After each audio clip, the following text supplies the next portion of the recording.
I know you're generally in favor of smaller governments. My question. Can you make sure you go right into the microphone? I'm sorry, I'm having trouble hearing you. Yeah. Oh yeah.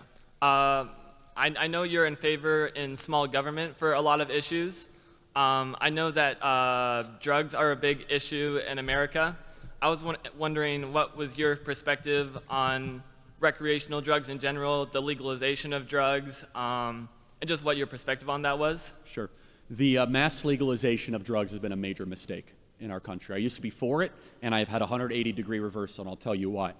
I believe in a small but strong government with prudent and effective and, let's just say, common sense laws. I used to be one of those guys that was a conservative that said if we really want to reduce government and make the cartels weaker, let's legalize weed, and that will really make the cartels weaker, and then we'll have less people in prison.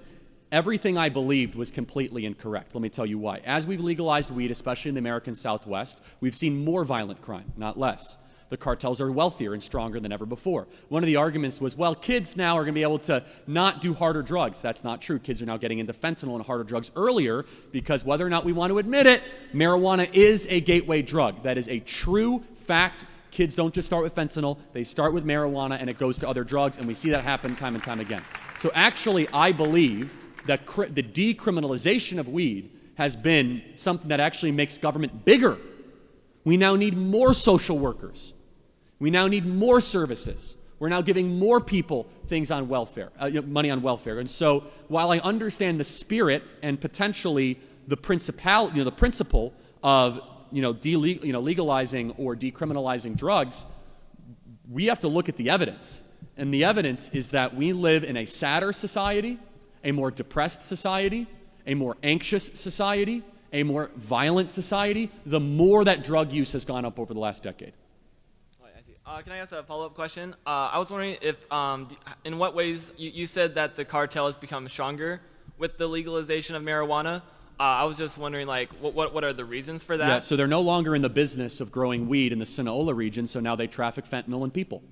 Okay, much more profitable and much more dangerous and murderous. So we basically told the cartel, stop trafficking the thing that actually wasn't as bad. It's bad, okay?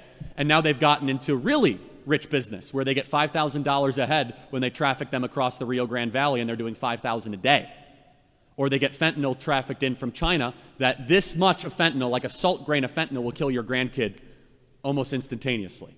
And so now the the cartels are bigger and stronger than ever before. They're more brazen and bold than ever before. They're kidnapping and killing Americans. They're controlling the entire Mexican government. The border is now completely controlled by the cartel. And we were told that drug legalization would make the cartels irrelevant, the same way that the legalization of alcohol made the mob less powerful in the 30s. That was a lie, by the way. The mob just went into a different business, okay? It's not like they stopped committing violent crime, and it's just not true. The cartels are running the entire southwestern part of the border and many parts of the southwestern United States. Last follow-up question with that. I see your point that the legalization of marijuana has increased drug use and has increased the demand for things like fentanyl and heroin and stuff.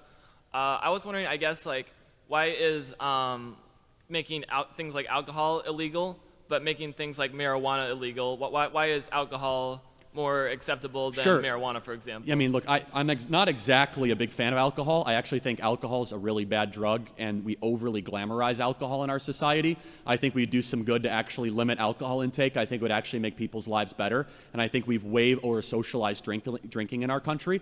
Now, that's a separate argument, though, because that's making something that's currently legal illegal. We're talking about making something that's illegal legal, right? So those are two separate things.